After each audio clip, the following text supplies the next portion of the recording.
Bonjour à tous, on se retrouve aujourd'hui pour résoudre un QCM-DUE2 qui porte sur la radioactivité.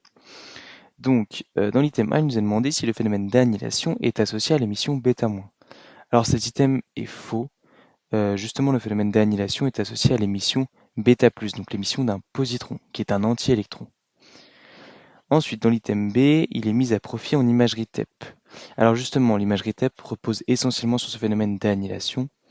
En fait, en imagerie TEP, on va émettre un positron β+, qui va rencontrer un électron de l'organisme.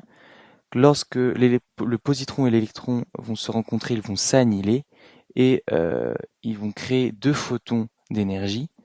Ces photons d'énergie vont avoir la même direction mais vont partir dans des sens opposés.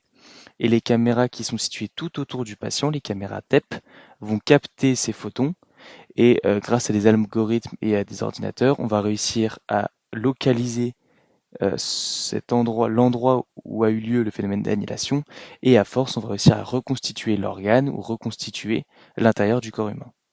Donc l'item B et par conséquent l'item C, parce que je viens de répondre à l'item C en même temps, sont justes. Ensuite, l'item D. Chacun des deux photons résultants possède une énergie de 0,511 mégaélectronvolts. Alors, si on fait juste une simple conversion, 0,511 mégaélectronvolts, c'est égal à 511 kiloélectronvolts, qui est bien la valeur donnée dans le cours des photons qui résultent de ce phénomène d'annihilation. Donc l'item D est juste. Cette valeur de 511 kiloélectronvolts, elle est vraiment à savoir parce que elle tombe tous les ans, elle tombe chaque année à l'examen.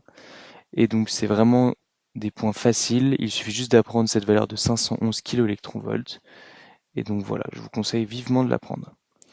Et enfin, pour l'item E, il nécessite pour se produire la présence d'un champ électrique intense. Alors cet item est faux, c'est pas le phénomène d'annihilation qui nécessite ce champ électrique intense, mais plutôt l'effet de création de paires, le phénomène de création de paires, qui est l'inverse total du phénomène d'annihilation. Et ce phénomène de création de paires, lui, nécessite un champ électrique intense. Donc l'item E est faux. Donc finalement, pour cette question, c'était l'item B, C et D qui étaient justes. Donc voilà, donc je vous souhaite de bonnes révisions et à la prochaine.